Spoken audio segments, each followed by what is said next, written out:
ही दृश्य आहेत नानापेठेत घडलेल्या राष्ट्रवादी काँग्रेसचे माजी नगरसेवक वनराज आंदेकर यांच्या हत्येची। मात्र वर्षभराच्या आतच खून का बदला खून असा कट आंदेकर टोळीनं रचला होता। मात्र पुणे पोलिसांच्या गुन्हे शाखेनं आंदेकर टोळीचा हा प्लॅन उधळला। आंदेकरच्या टोळीचा कोणावर होता निशाणा हेच या व्हिडिओच्या माध्यमातून आपण आज जाणून घेणार आहोत। नमस्कार, मी प्रियंका आणि तुम्ही पाहताय पुणे प्राईम न्यूज।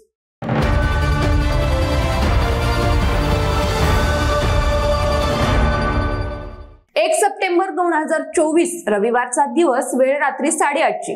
राष्ट्रवादी काँग्रेसचे माजी नगरसेवक वनराज आंदेकर आपल्या एका मित्रासह जेवण करून घराबाहेर पडले होते। घरापासून काही अंतरावर ते मुख्य रस्त्यावर आले आणि तिथेच दबा धरून बसलेल्या 10 ते 15 हल्लेखोरांनी त्यांच्यावर थेट हल्ला चढवला।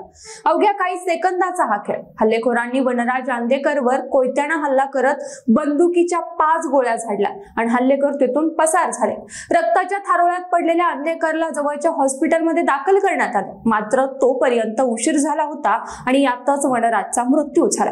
पुणे पोलिसांनी आरोपींचा शोध घ्यायला सुरुवात केली। त्यानंतर पोलिसांच्या तपासात 23 आरोपींची नावे पुढे आली आणि यातील मुख्य आरोपी सोमनाथ गायकवाडसह 23 जणांना अटक झाली।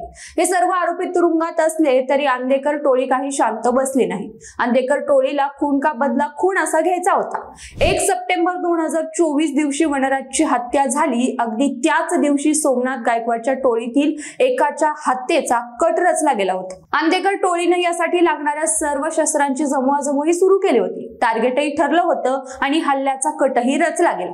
मात्र पुणे पोलिसांच्या गुन्हे शाखेला एक खबऱ्यामार्फत टीप मिळाली आणि आंदेकर टोळीचा हा प्लॅन फसला। पोलिसांनी आंदेकर टोळीचा हा कट हाणून पाडला।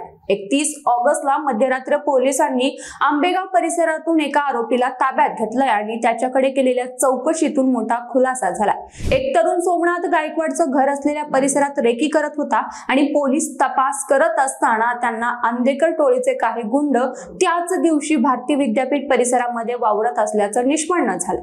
मात्र पोलिसांच्या या सतर्कतेमुळे गणेश उत्सवात रचलेला खुनाचा कट उधळला गेला।